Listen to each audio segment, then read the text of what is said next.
Well, howdy YouTube family, it is Bolt CRNA coming to you with another week's video. This week we're going to be talking about when you should be applying for a job when you're in training.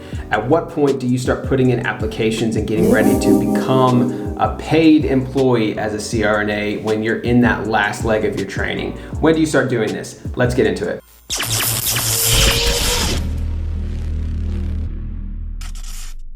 So first of all, we have to say, CRNA programs are 3 years long.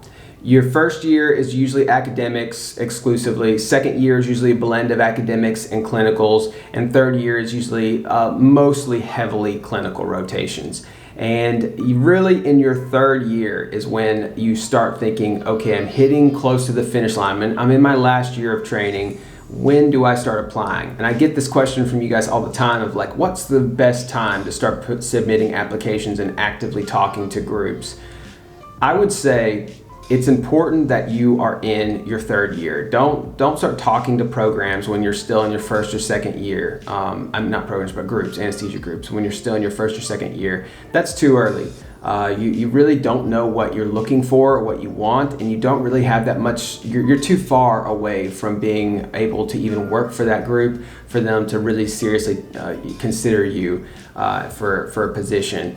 But if you're in your final year, if you're in your third year, I would say really probably your last 9 months. Once you've really hit that 8 or 9 month marker before graduation day, you can really start looking at groups, whether it be rotation sites that you're at, or if you know you're moving somewhere else, go online and start researching up different jobs that are offered at that state and start looking at the pay, start looking at the packages, start looking at the different practices that are available, start looking at different places that have openings and people retiring and people moving and things like that are going to have openings for you to take over.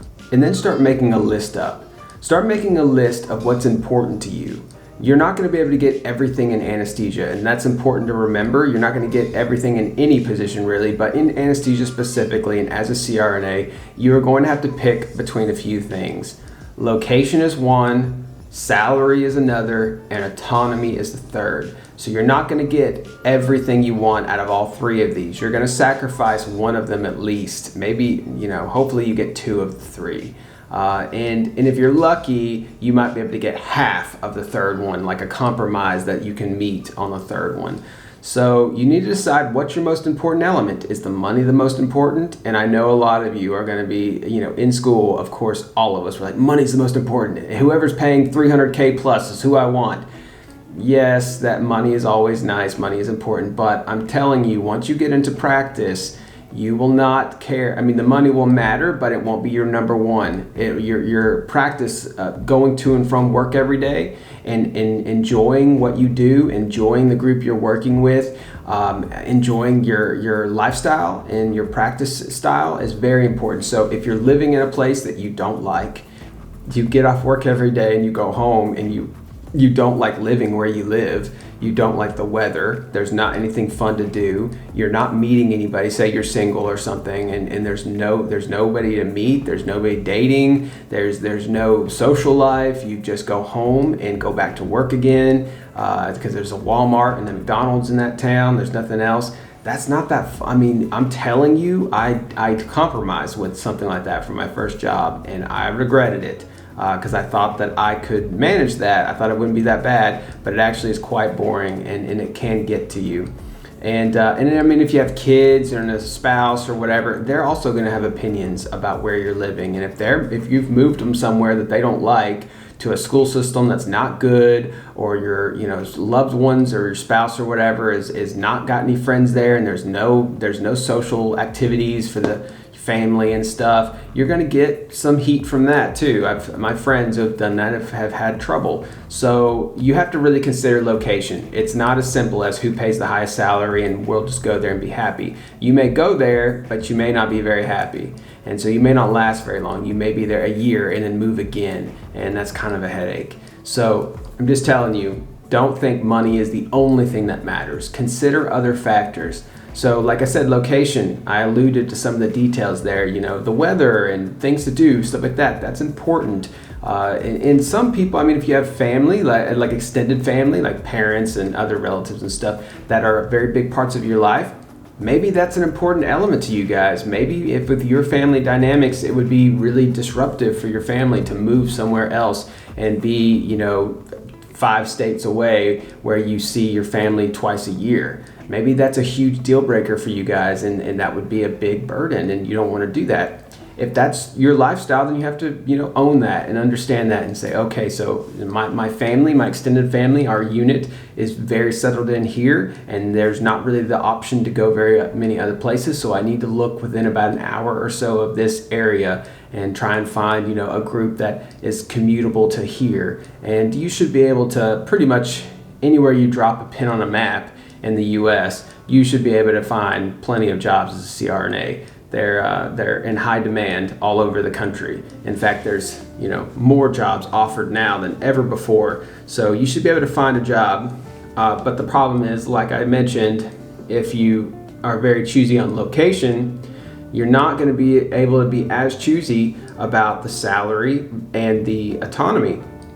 Maybe you get a decent salary, but the group you work with has terrible autonomy. So we mentioned salary as a focus. We mentioned location as a focus. Now let's talk about autonomy. Sometimes RNs will say, oh, I don't care about the autonomy portion. That doesn't sound that important to me. And even sometimes when you're in the beginning of your training in anesthesia, you're like, autonomy, no big deal. But I find that most people, once you reach the end of your training and you graduate and you pass boards and you go out into the real world of practice, autonomy matters quite a bit more than you realized it would. Because you have a degree, you have your doctorate now, you spent all these years in training and focus to get to this point. You are brought into this world of anesthesia where you realize you are practicing as a full practice anesthesia provider. You're trained and licensed to do all these things. And so whenever you go somewhere and you realize that there's a separate group of anesthesia providers who's restricting you, and there's no legitimate research or evidence or any data to show that there's any reason to do that, and you start understanding the political reasons behind it and why they're restricting you and why they're trying to push you down and to restrict your practice and diminish you, you kind of take it a lot more seriously. And so then you start saying, this isn't okay anymore. Like, I'm not okay supporting a group or giving my services to a group that's actively working against me and trying to diminish me. So yeah, that becomes a much more bigger focus when you get into practice, and you realize you actually don't enjoy going to work every day when you know someone is being disrespectful to you or trying to cause you to believe that you're lesser than them or something like that because it benefits them and their ego to feel that way. So that is a problem, especially if you enjoy practicing anesthesia, you enjoy your skills, you enjoy providing all your services to your patients. It's not okay for you to go into a workplace and be told, oh, you can't do this, this, and this arbitrarily because they just choose that that's for their group. They don't want you doing those things because they like to do them.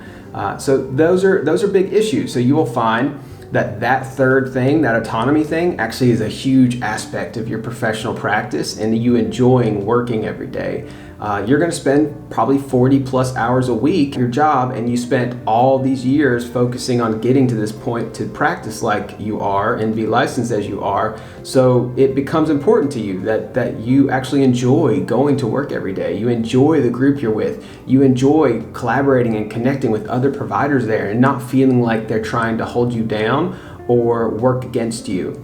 And so if you're working in a group that you feel like they're just trying to work against you and trying to restrict you for their own personal means, you don't want to support that group very long. Usually you'll leave. So that's something to consider. You have pay, autonomy, and location.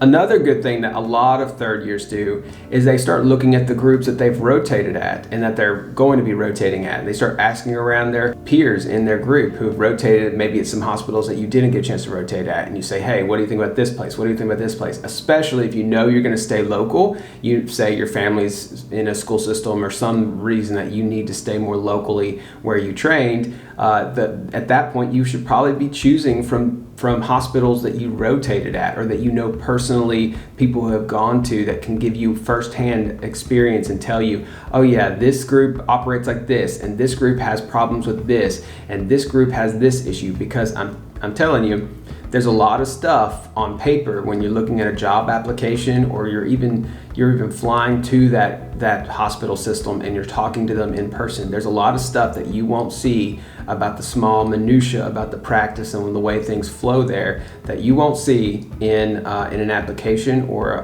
a day tour of the facility. There's a lot of stuff that you will learn from rotating in a hospital and actually spending time there and seeing how things flow, seeing how the different providers interact with each other, the different environments that you're put in, the different unspoken rules about the group that you just realize these are not on paper rules, but they're just, the workflow just seems to happen in a certain way, that these certain things don't happen for me but happen for these other people, and it's not because I'm not allowed to legally to do these things or credentialed to do them. It's just somehow the workflow happens so that I just don't do these certain things and they always do these certain things.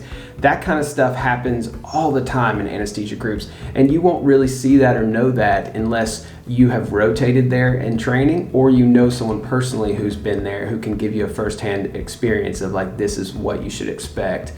The same for the different types of cases. There, you may find out when you actually are rotating somewhere that there's just certain times that you get put into, say maybe CRNAs always get put in the GI lab. So you spend a huge percentage of your time in the GI lab at this certain group, and maybe you don't like the GI lab. Maybe that's somewhere that you don't want to do more than 5 or 10% of your time if you can help it, but in this certain group you're in the GI lab a lot, it seems like. That's something that you're not going to see on the job application or even talking to them in the group. That's something that you're probably going to have to find out from either your own rotation through that site or another student who rotated there who can tell you firsthand, like, oh yeah, you'll probably be in the GI lab all the time. So those are important things to consider when you're applying your third year. And like I said, you should be looking at about 9 months. You should start making up a serious list of like, what's most important to me.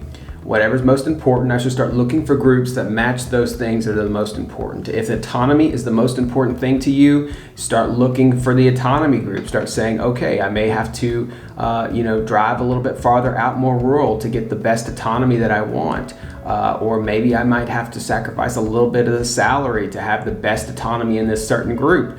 But it's worth it to me because I get to enjoy my practice every day and I get to practice all my skills and things like that. So that is how I suggest you make your list up when you're in your third year. When you should actually submit the applications, I say really by 6 months before graduation, you really should be submitting those applications and talking to groups, talking to chief CRNAs, interacting with people. And really, most of us, I would say 5 months, 4 to 5 months before graduation day, most of us had signed contracts. They usually like you to have signed a contract, like the group wants you to have signed a contract 4 to 5 months before graduation day because they've already got you locked down. You're slotted for their group, and they're already counting for you to be an FTE part of their group in the near future. And oftentimes they'll even give you sign-on bonuses and maybe even give it to you in advance if you can negotiate that. If you know you're going to be doing at least a year or more with the group, they'll offer a sign-on bonus a lot of times. And they may even give you that in advance, which means you might be able to use that money a little bit, maybe for a vacation for when you graduate. You can help pay for that vacation with the sign-on bonus or the moving expenses to move to this new location. That's what I did, is I used that sign-on bonus to pay for the moving cross-country.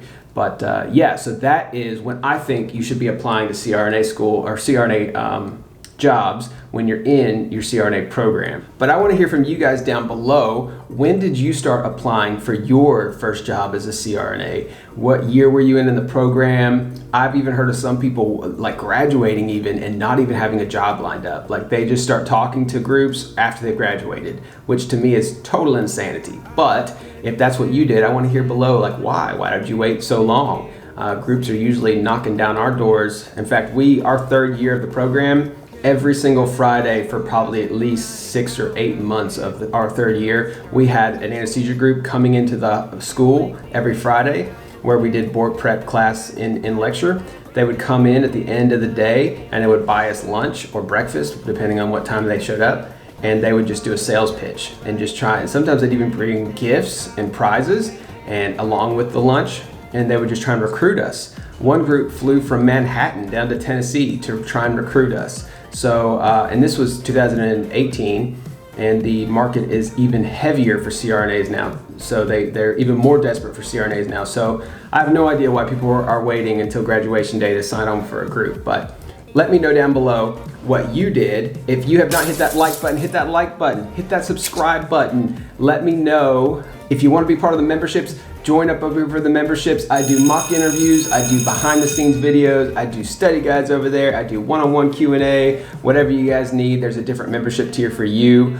I also want to do a shout out for my Ketamine Kings membership level, because one of the perks of that level is once a month I shout you out in my videos. And so you guys are the rock stars, and I want to shout you out real quick. Thank you so much, Talia RL, Stephen George, Cynthia Almonte, Zara Rashid, Spider Taco, Matthew Welchers, Anonymous, Ravneet Kaur, Cameron Neal, Evan Wooten, Andrew Rockenhouse, Bryn Canetta, Christina Rossi, Brandon Edmondson, Hayden Hinton, Charlene Constantino, I always get that name messed up, Accentrify, Danielle Manginelli, Ryan Lynch, Stephanie Klein, Hunter Wilson, Kendra Lepar, and Jenny Escritor. You guys are awesome. Thank you so much.